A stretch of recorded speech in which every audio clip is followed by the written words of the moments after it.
Bienvenidos a Ecos 121 Podcast.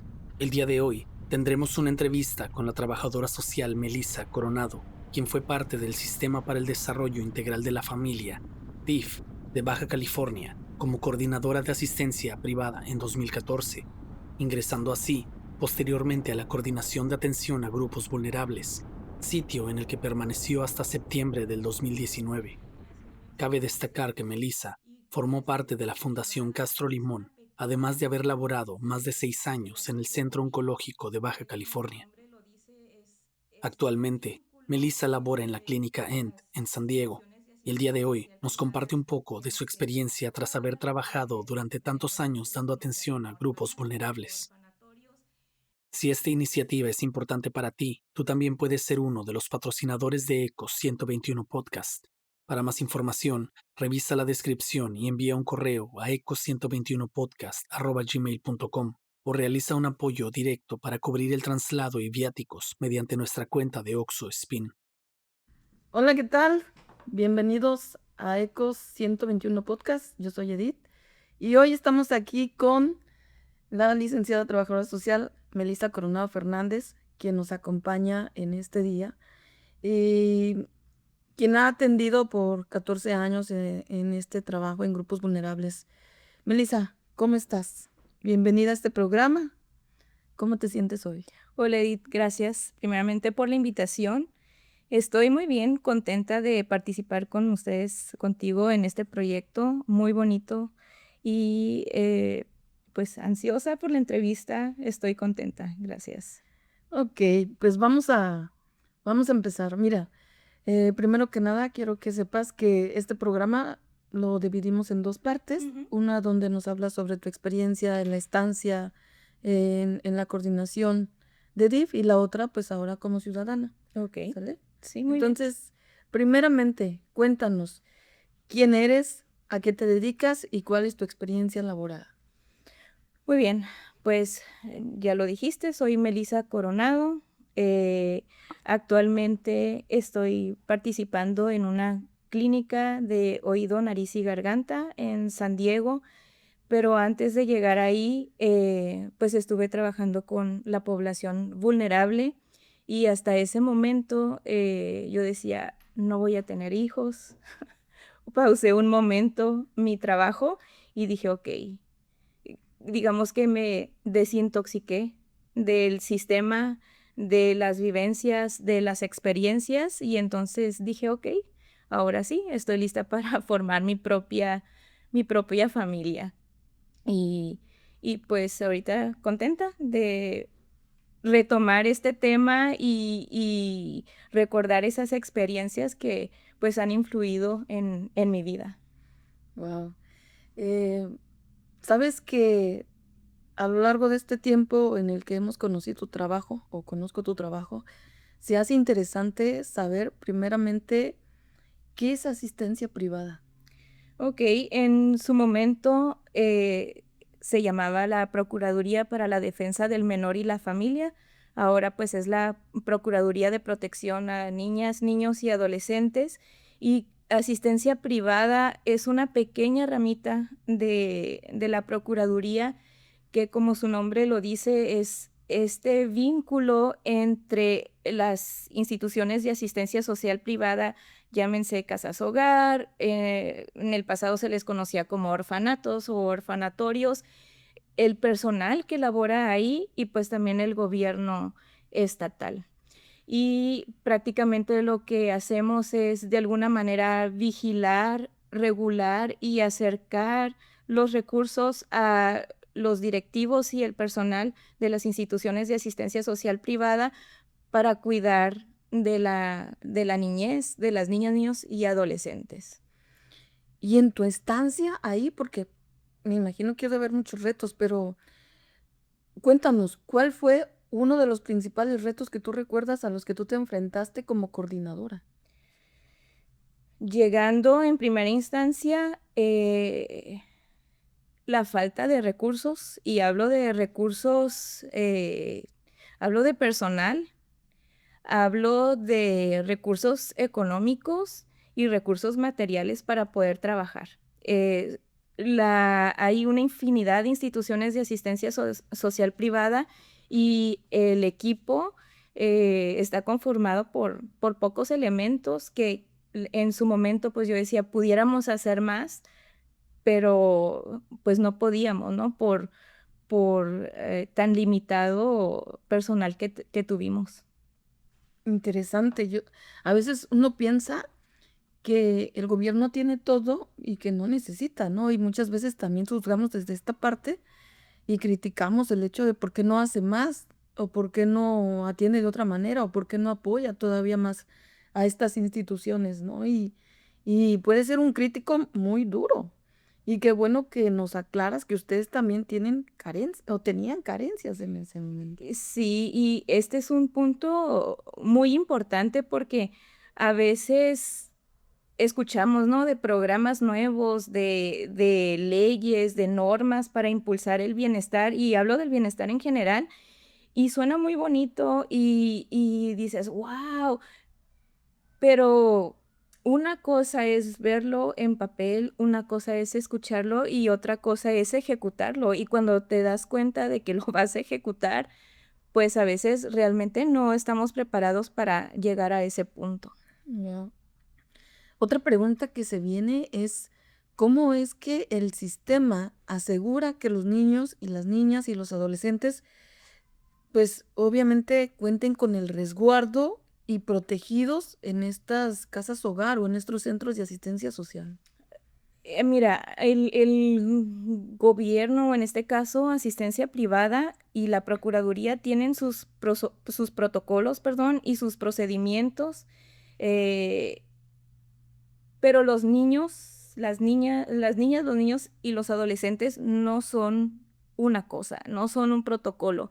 Entonces sí nos apegamos a medida de lo posible pues a nuestros esquemas de trabajo. Sin embargo, hay situaciones que te cambian el día a día, ¿no? Entonces, ¿cómo hacemos eso? Pues esto implica, más que un compromiso profesional, también implica un compromiso personal.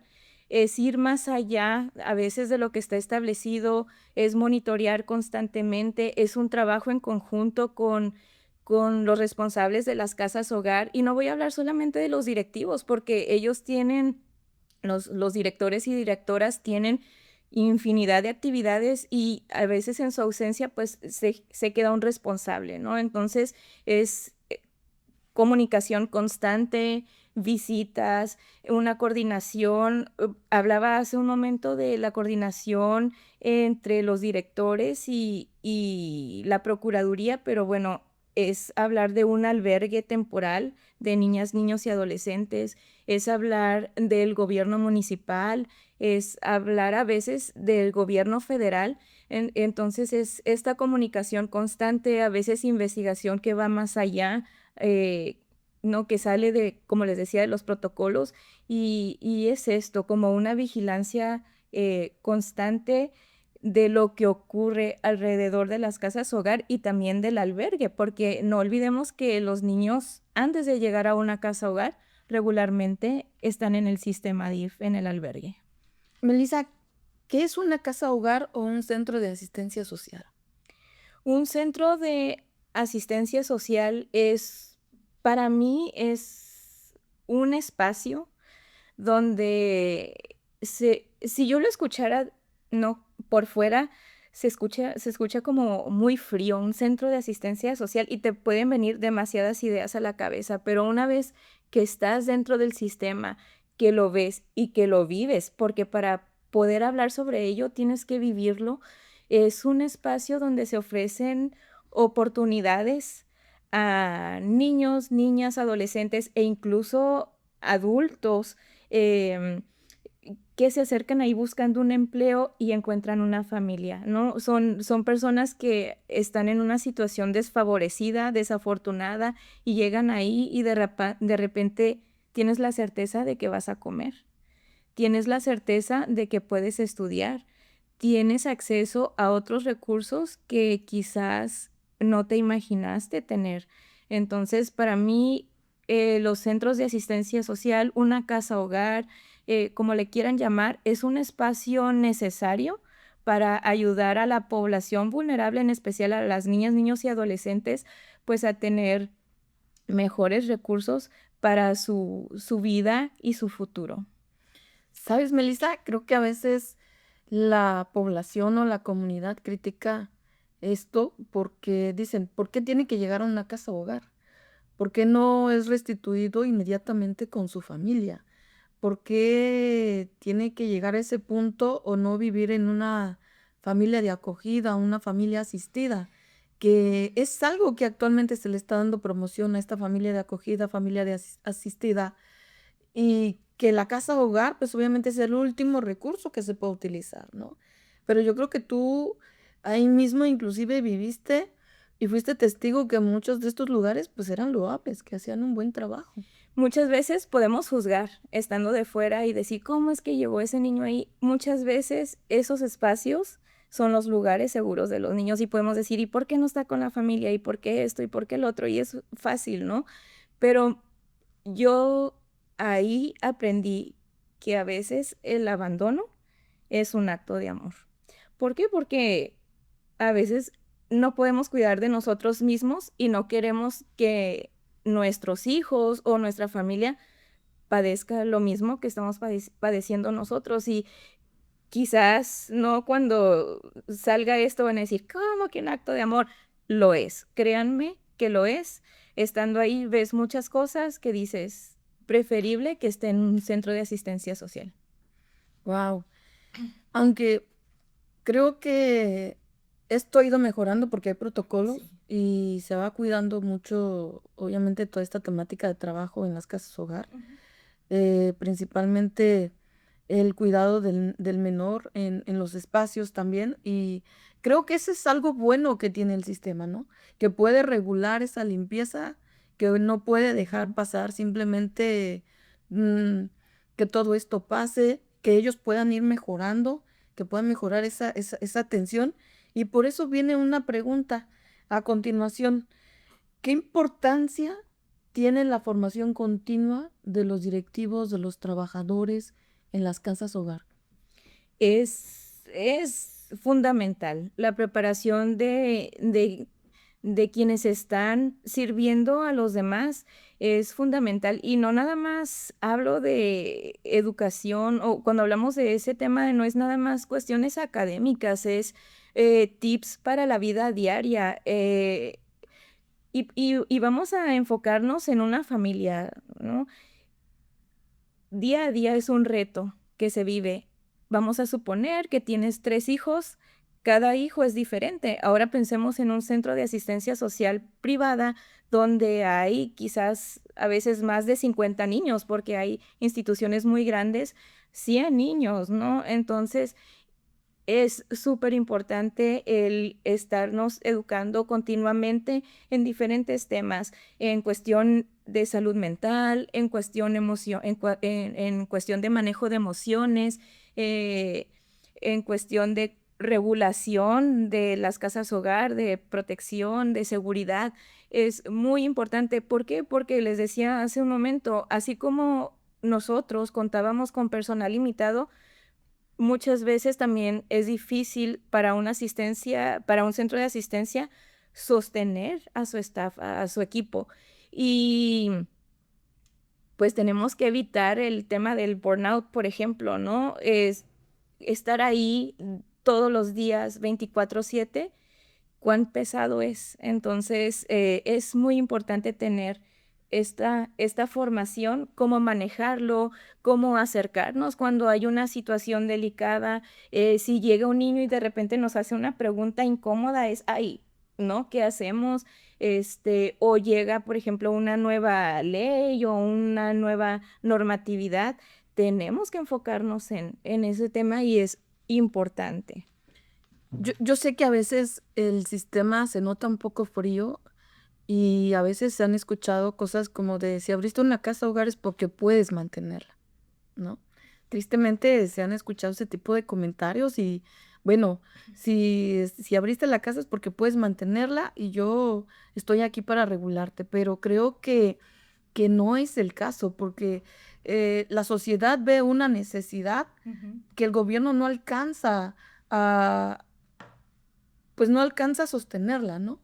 Y a lo mejor al principio dice, bueno, pues con fe o con el corazón la abre, pero creo que sería bueno que fuera un poquito más empático y no fuera tan frío, y sobre todo reconocer y dar gracias, porque si no tengo la capacidad de sostener un albergue o de Ujú. tener a tantos niños en casas hogar, pues agradezco el apoyo que me das, ¿no? Sí. Y ahí viene, creo que otra pregunta, ¿qué ¿cómo ustedes se acercaban a los directivos cuando ellos a lo mejor veían que estaban frustrados por algún niño, por que no sabían cómo manejarlo? ¿Qué acercamiento se tiene? Sí, eso es un tema interesante y me voy a ir un poquito a cuando vinieron estas leyes, ¿no? De protección de los derechos de las niñas, niños y adolescentes, que fue cuando te conocí también. Fue muy interesante porque así como era un tema nuevo para las instituciones de asistencia social privada, era un tema nuevo para nosotros. Y tener la humildad de decir, ¿sabes qué? No nomás tú vas a aprender y no nomás tú vas a batallar, nos vamos a acompañar en este camino como coordinación de asistencia privada que somos y creo que ese fue un punto interesante para poder trabajar en armonía con los directores y directoras de las casas hogar, el decir, vamos a aprender juntos, ¿no? Fue capacitarnos, fue ver cuáles eran las necesidades reales de la casa hogar, porque para detectar una necesidad no lo vas a hacer de fuera, te tienes que acercar y para mí pudiera ser, ellos necesitan apoyo económico para cumplir con este requisito y no, realmente lo que ellos necesitan a lo mejor en ese momento es un curso de prevención de algo, ¿no? O cómo prepararnos cuando los adolescentes ya están por cumplir 18 y que es quizás, por ejemplo, el nido vacío porque son personas que estuvieron con nosotros y van a abandonar la institución. Entonces, era como ver qué te hace falta. Dime qué necesitas. Y muchas veces podíamos conseguir el recurso para facilitar esos temas. Afortunadamente en el equipo de asistencia privada teníamos y actualmente se tiene la presencia de abogados, la presencia de psicólogos, la presencia del personal de la salud y, y este también es un tema interesante. Cuando yo llego ahí, nada más éramos 2 trabajadores sociales en asistencia privada para todo el estado. Y llegó un proyecto, un recurso para contratar más personal y casi todos eran psicólogos o abogados. Entonces, ahí sí quiero hablar y también reconocer la importancia de la profesión del trabajo social y más en estos tiempos donde se ha despedido a un gran número de trabajadores sociales de instituciones públicas, porque el trabajo social tiene una visión amplia. Entonces, con ese recurso se pudo contratar más trabajadores sociales en todo el estado y era pues fácil, o no fácil, pero digamos que más viable acercar los recursos a las casas hogar que ellos solicitaban. Wow. Creo que esto que mencionas eh, enlaza una pregunta más, porque es importante saber o qué consideras tú que debería ser más visible de esas necesidades a la sociedad, para que la propia sociedad obviamente pudiera involucrarse y pudiera decir, ¿sabes qué? Qué bueno que mencionan esto porque yo puedo apoyar de esta forma. Yo pienso que algo importante, sobre todo en estos tiempos y con la presencia de las redes sociales, ¿no? Donde todos somos jueces y somos psicólogos y somos abogados y queremos resolver el mundo con nuestros comentarios. Yo pienso que algo muy importante ahorita es la empatía. Y si quieres ayudar, no des lo que tú asumes que el otro necesita. Acércate y pregúntale, ¿qué necesitas? Quizás decimos, y lo escuchaba en el primer episodio, ¿no? No todo es dinero. A veces nuestros talentos, nuestro tiempo, nuestros contactos pueden ser la mejor oportunidad para ese centro de asistencia social privada. Entonces, la empatía, el ¿qué necesitas tú en este momento? Sí, y creo que actualmente, pues obvio, hay muchas organizaciones civiles que tienen diferentes temáticas para abordar o para trabajar y, y considero que son importantes para involucrarse, ¿no? Y ahí es donde preguntaría, ¿qué papel juegan estas organizaciones?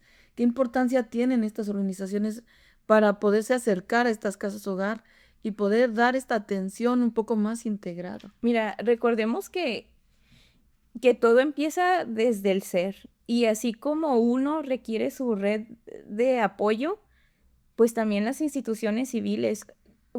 Yo pensaría en firmar convenios de colaboración, yo pensaría en, por ejemplo, no sé, estas redes, ¿no? Que trabajan o estas cámaras, ¿no? De comercio, por ejemplo, o la ARITAC, que quizás tengan recursos económicos, bueno, firmar también convenios de colaboración con los centros de asistencia social privada para ir impartiendo a lo mejor cursos de capacitación. Si sabemos que hay un proyecto en puerta donde uno puede acceder a ciertos recursos participando con un proyecto, porque créanme, las las instituciones de asistencia social privada tienen la capacidad y el material para poder presentar un proyecto y ganar recursos que sirvan para la institución y los niños, niñas y adolescentes que ahí están. Pero ¿cómo lo hago si no lo sé? Entonces, hay varias instituciones que se especializan en procuración de fondos, en recursos humanos. Entonces, necesita haber una red de apoyo, convenios de colaboración, acercamientos, esta comunicación y creer también en la capacidad que tienen los representantes de las instituciones de asistencia social privada para sacar todo esto adelante. Muy interesante todo este tema, sobre todo por el trabajo que implica y la importancia del involucramiento de estas organizaciones. Y yo preguntaría, ¿cómo es que el gobierno hacía esos convenios con estas organizaciones, si es que lo sabía? Y sobre todo para atender a lo mejor algún caso de emergencia para los niños, ¿no? Hay muchas veces que los niños no cuentan con seguro, pero esos convenios, ¿ustedes tenían algún convenio, por ejemplo, de salud, donde el menor podía ser redirigido para una especialización? Sí, yo desconozco el proceso para la firma de estos convenios dentro del gobierno porque pues para eso hay un departamento jurídico, hay departamentos administrativos que se encargan totalmente de eso, pero sí te puedo hablar de la práctica, lo que yo vi. Tuvimos muchos niños que necesitaban atención hablando de salud mental. Entonces, teníamos convenios con el Hospital de Salud Mental, con el Instituto también de Baja California. Entonces, a veces nos apoyaban con citas inmediatas, ¿no? O sabes qué, no tengo citas, tú vente, te voy a atender. O sea, sí había esa priorización sobre los niños porque saben, pues, sabemos cuál es la situación de vulnerabilidad de estos niños. No hay un papá que te lleve y que te pueda estar esperando ahí. No hay una mamá que esté velando por ti. Y hablando también de cuestiones de hospitalización, si había alguna necesidad de alguna cirugía, trabajamos con el Hospital General y el trato que llegamos a recibir de estas instituciones públicas y privadas también fueron experiencias positivas.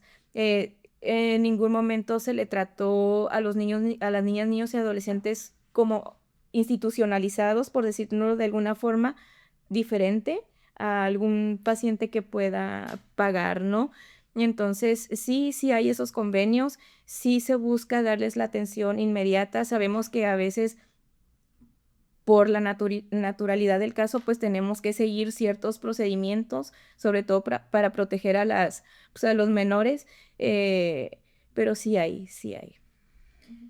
Melissa, sabemos que hay una regulación Ujú. que parece que cada año va mejorándose y no sé si conozcas un poco de todos los cambios que ha habido, porque pues yo sé que ya has estado un tiempo fuera de, pero si tú pudieras hacer un cambio en alguna regulación desde tu vivencia que estuviste ahí, ¿pudieras dar alguna recomendación que se trabajara?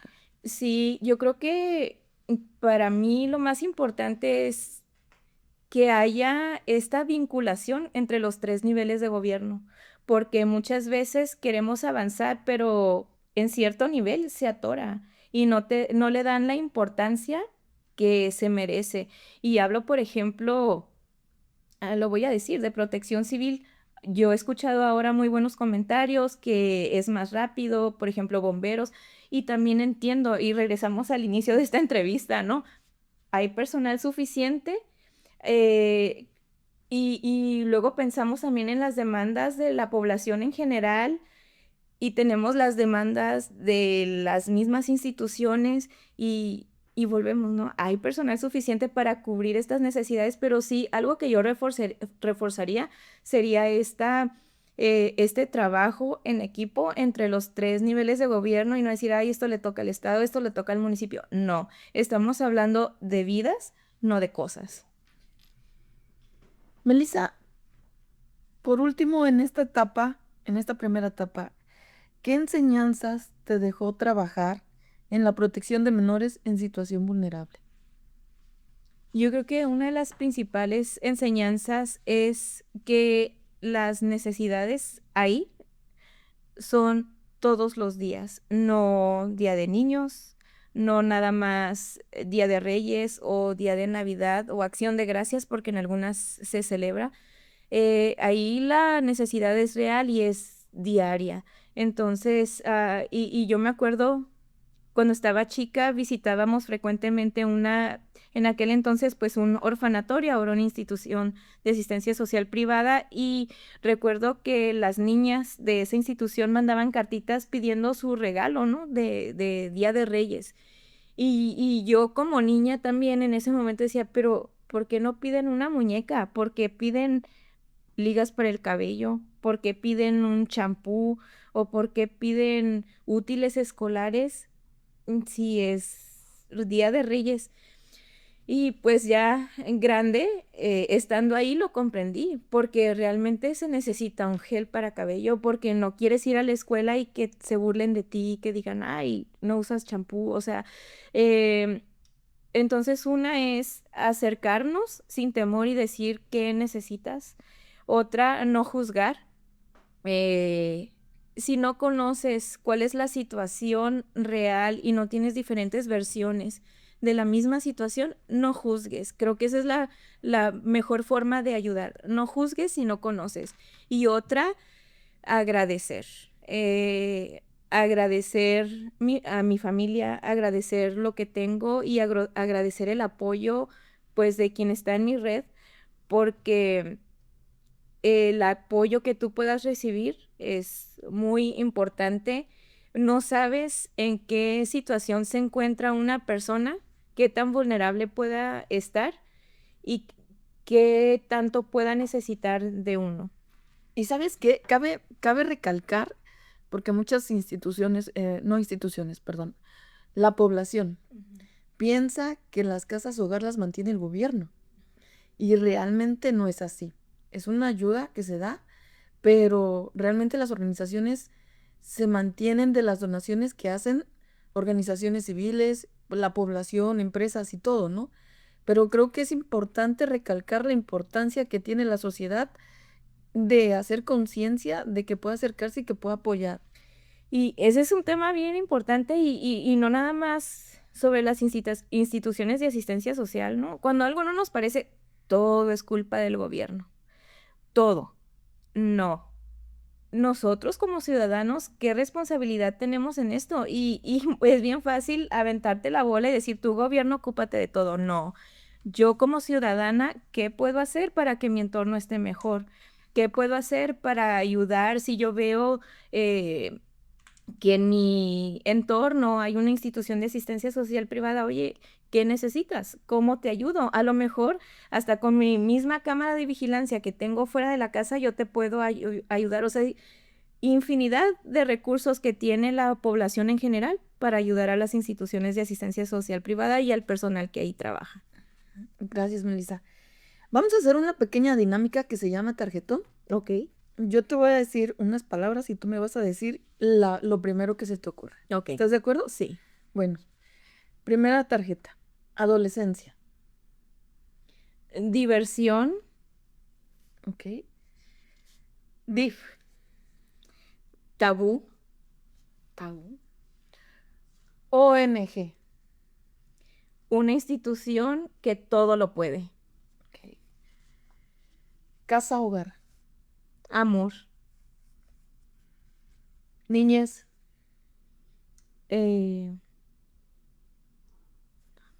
Híjole. Retos. Ok. Muy bien, Melissa. Muchas gracias por compartirnos las primeras palabras que se te ocurrieron. Y creo que ahora vamos a entrar en nuestra segunda etapa de la entrevista, pero ahora como ciudadana. Ok. Sí, yo sé que ya tiene varios años que ya no estás ahí y ahora vamos a tratar de enfocarnos cómo ves ahora que estás afuera, ¿sí? Y ahí vendría mi primera pregunta. ¿Cómo ves el sistema ahora como ciudadana? Interesante, lo veo interesante. Como ciudadana, pues uso redes sociales y veo todo lo que ahí se publica y siempre yo digo, bueno, esta es una parte, ¿no? De la historia, ¿dónde está la demás? ¿Dónde está lo demás? Y veo muchas oportunidades de mejora, veo todavía algunos desafíos para el sistema. Y también veo cómo ha mejorado, cómo esas regulaciones han ayudado a las instituciones a profesionalizarse y a brindar mejores servicios cada día y también a, pues, ¿cómo te diré? Como a ayudar a esas instituciones que no van bien encaminadas, pues a tomar otros rumbos, ¿no? O si tanto desean servir a la niñez y a los adolescentes, bueno, pues entonces a ayudarlos a formarse para seguir profesionalizando sus servicios. Y respecto a tu carrera que tienes como trabajadora social, ¿cómo es que esta etapa actualmente consideras que te ayudó para poder trabajar en ese lugar en su momento y para poder apoyar a las casas hogar? Platicaba anteriormente que el trabajo social tiene una visión, una mirada que abarca y que incluye. Cuando tú incluyes muchos elementos, puedes enfocarte en lo positivo, ¿no? Tomas los retos, por ejemplo, para mí los tomas como impulsos, como, bueno, ¿qué podemos hacer ante esta situación? Y proponer, porque no es nada más ver, es también proponer desde esa mirada, oye, ¿y si hacemos esto? ¿O cómo sería?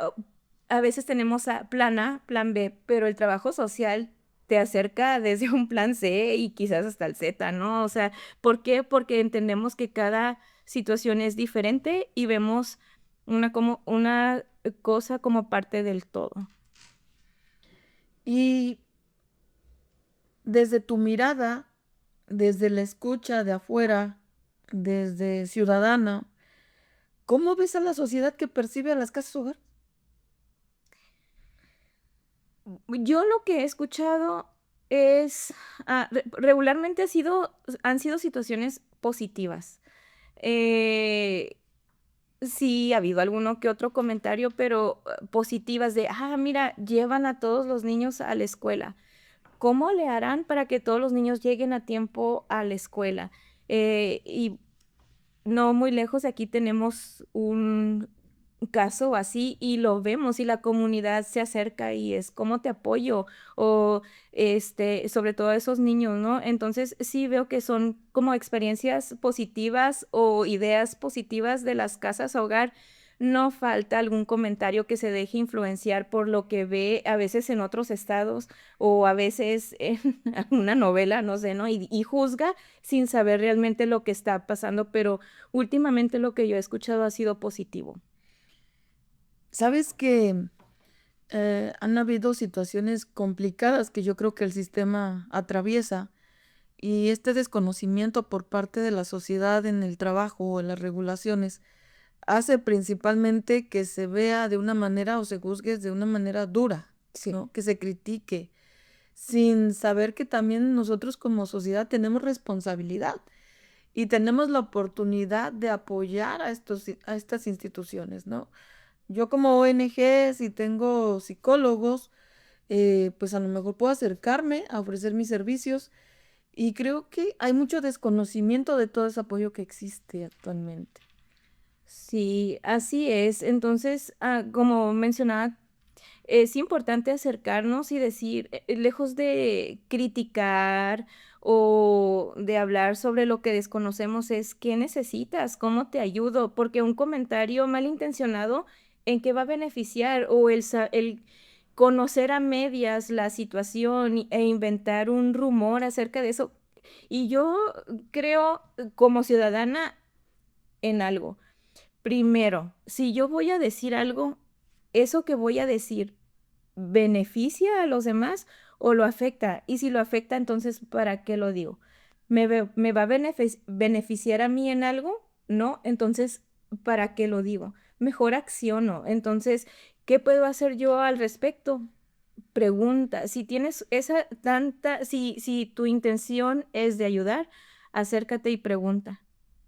Nunca vas a obtener una respuesta negativa. A veces no nos acercamos a miedo a que el otro reaccione como nosotros reaccionamos ante las situaciones, entonces no siempre es así.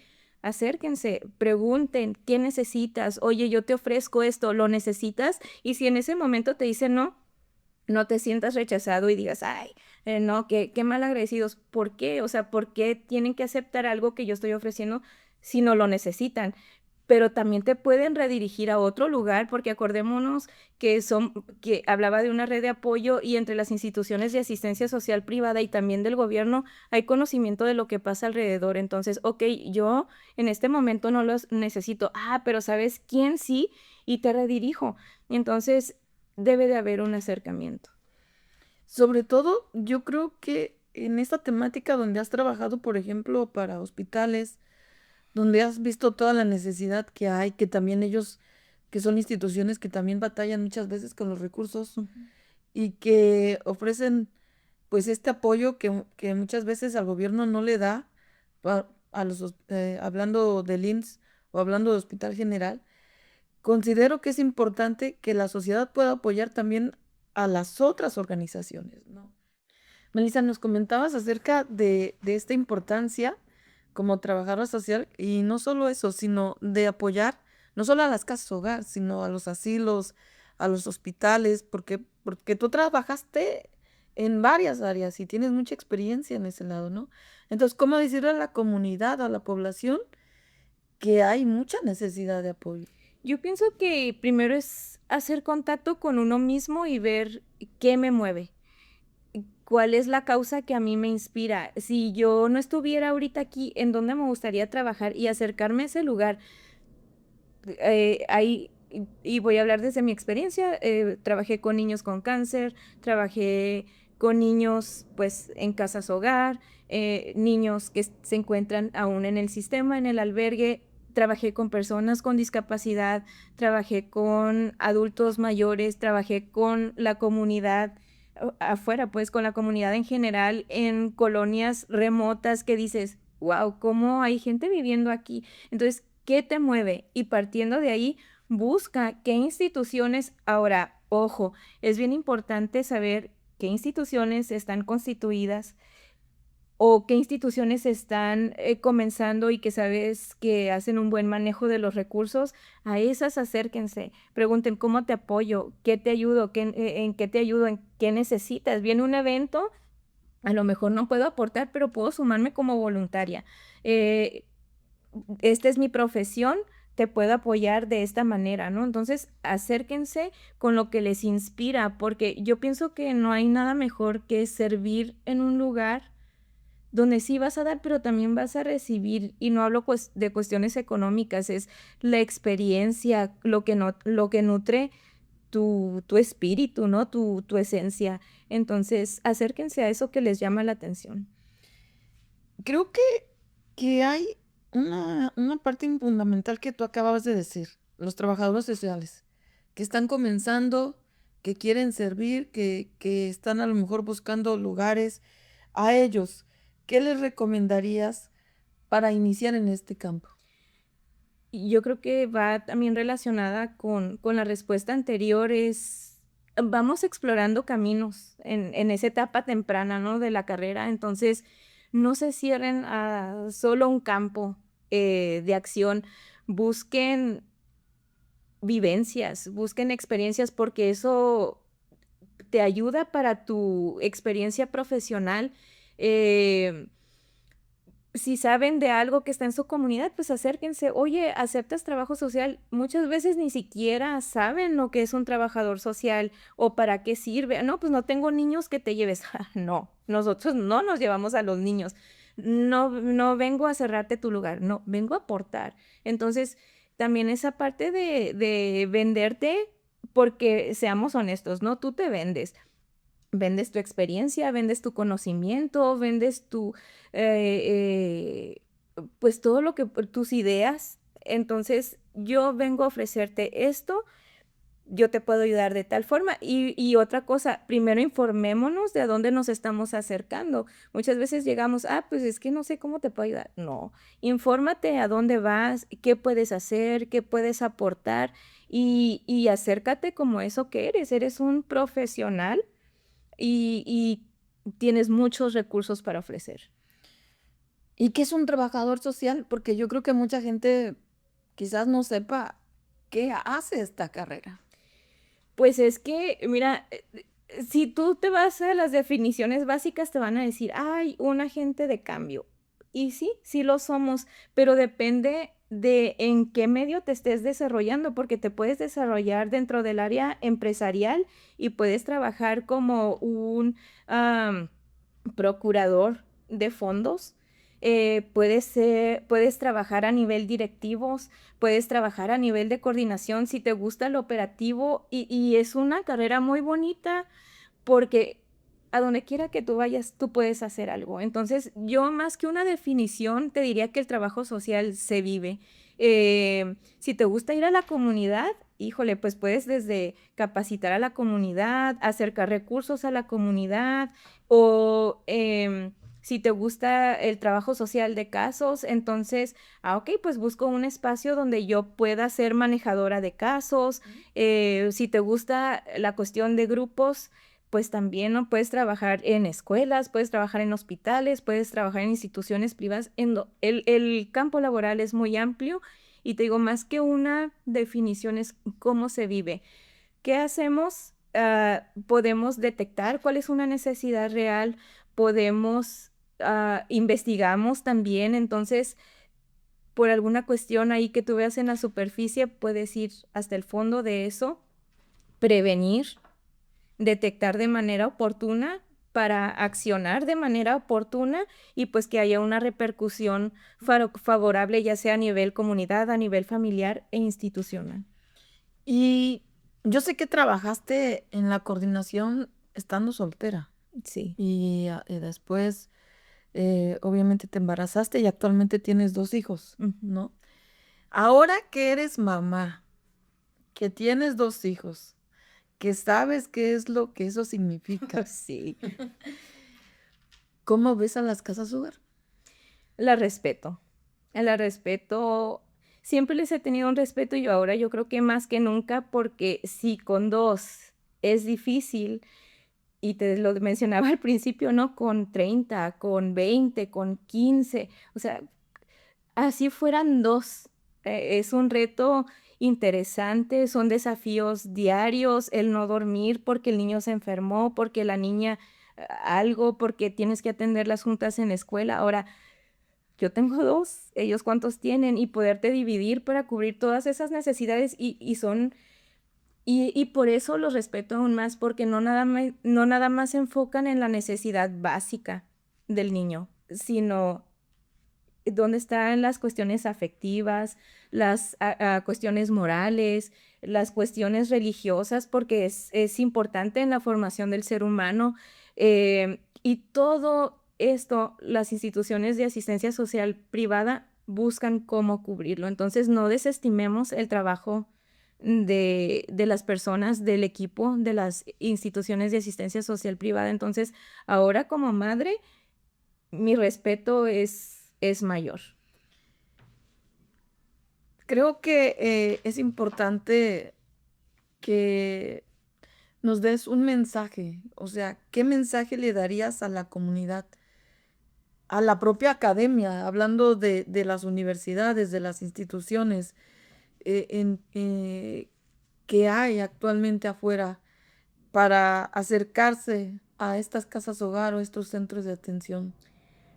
Bueno, yo me voy a dirigir primero a la academia. Muchas veces nos forman para producir números y una vez que estás en el campo real, independientemente de la rama en la que te desempeñes, siempre vas a trabajar con alguien más. Entonces, a veces se nos olvida trabajar en esta parte de las relaciones humanas y eso es importante retomarlo. A veces desestimamos también el por qué existe ética y valores, ¿no? O, ay, ¿eso para qué me sirve? Te sirve para que no estés juzgando cómo lo haces, te sirve para que no estés lanzando comentarios que pueden herir a alguien más y que pudieran terminar en una catástrofe, ¿no? Te sirve. Entonces, yo creo que hay que retomar esos temas y sí, sí es importante la producción, pero también la calidad de esa producción. Entonces, ¿cómo voy a tratar yo a los demás? ¿Cómo me voy a acercar yo a los demás? Si estoy en un puesto directivo, ¿cómo lo voy a hacer? Si estoy en un puesto operativo, ¿cómo lo voy a hacer? Eso es importante. Y para la población en general o para las otras organizaciones, mi mensaje sería, seamos empáticos. No podemos perder de vista o no podemos desestimar la causa por la que otros luchan y a veces eso para mí sería muy importante. Si yo estoy defendiendo un tema, no porque mi tema sea el más importante para mí, voy a restarle la importancia a la lucha de los demás.